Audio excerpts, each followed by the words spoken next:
کافی عرصے کے بعد میرے ایک مسیحی دوست مجھ سے ملنے کے لیے آئے اور بڑی حیرانگی سے مجھ سے پوچھنے لگے کہ عبدالوارث بھائی آخر کیا وجہ بنی کہ آپ نے مسیحی تعلیمات کو چھوڑ کر اسلام ہی قبول کر لیا؟ میں نے عرض کی کہ میرے عزیز واقعہ کچھ یوں ہے کہ جب ہوش سنبھالی تو بتایا گیا کہ مسیح خدا کے خادم ہیں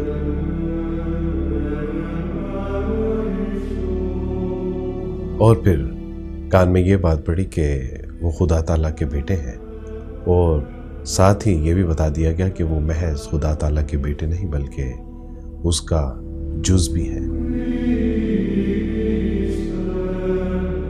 پھر یہ کہ مسیح خدا میں تجسیم پا چکے ہیں، اور پھر یہ کہ باپ بیٹے روح القدس یہ تین نہیں بلکہ ایک ہی ہیں۔ اور پھر ایک دن پتہ چلا کہ مسیح خود ہی خدا ہے، جیسا کہ مسیحیوں کا عقیدہ ہے کہ جیسس از دا گاڈ۔ اور پھر یہ بتایا گیا کہ مسیح نے ہمارے گناہوں کے لیے صلیب پر اپنی جان قربان کر دی، وہ گناہ جو میں نے تو کیے ہی نہیں تھے۔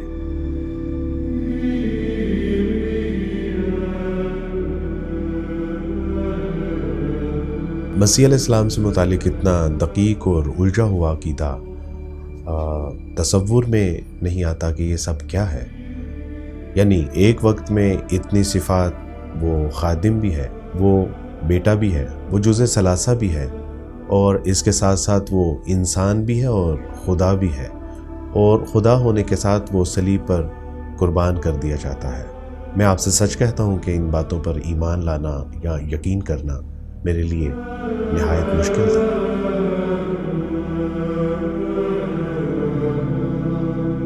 میں نے عرض کی کہ میرے عزیز یہ ہیں وہ مروجہ وجوہات جو غیر واضح اور مبہم ہیں، جس کے پیش نظر میں نے مسیحی تعلیمات کو چھوڑ دیا۔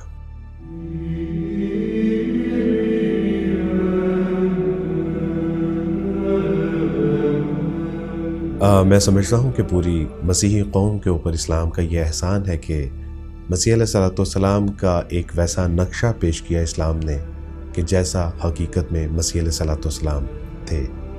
قال انی عبد اللہ آتانی الکتاب وجعلنی نبیا، یعنی مسیح علیہ السلام فرما رہے ہیں کہ میں اللہ کا بندہ ہوں اور مجھے کتاب دی گئی ہے اور مجھے رب تعالیٰ نے نبی بنایا ہے۔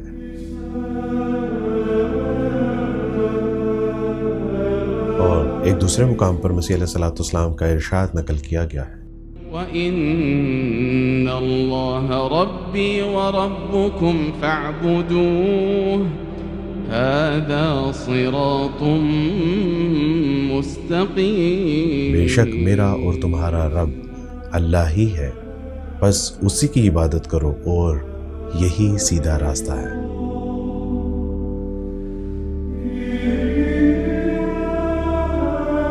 مزید مسیح علیہ السلام کے صفات کو بیان کرتے ہوئے قرآن ارشاد فرماتا ہے، وَبَرًّا بِوَالِدَتِي وَلَمْ يَجْعَلْنِي جَبَّارًا شَقِيًّا، یعنی مسیح علیہ السلام فرما رہے ہیں کہ مجھے اپنی والدہ کے ساتھ اچھا سلوک کرنے والا بنایا ہے اور مجھے سخت مزاج اور بد نصیب نہیں بنایا گیا۔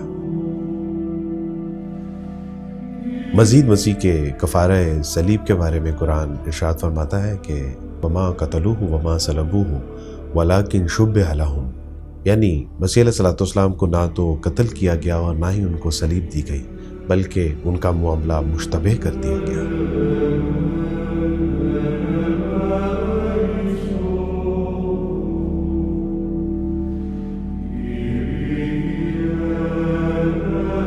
جبکہ اسلام کا مطالعہ کیا تو اسلام میں توحید دو چار کی طرح واضح نظر آتی ہے۔ وہ یہ ہے کہ اس کائنات کا خالق مالک رازق ایک خدا ہے، صرف وہی واحد و یکتا اکیلا اور تنہا ہے۔ وہ اپنی ربوبیت میں، الوہیت میں، اپنی صفات، کمالات، حسن و جمال میں واحد و یکتا ہے، کوئی اس کا شریک نہیں ہے۔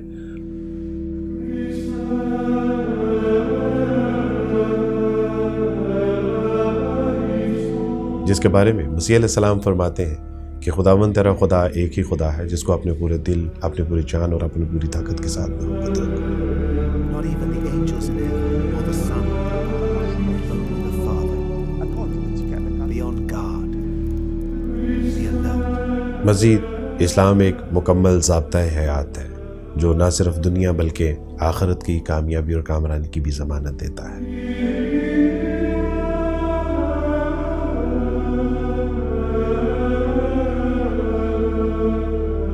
میں نے عرض کی کہ میرے عزیز اب آپ ہی کہیے کہ اسلام کی ان خوبیوں کے پیش نظر اگر میں اسلام نہ قبول کرتا تو کیا کفر نہ کرتا؟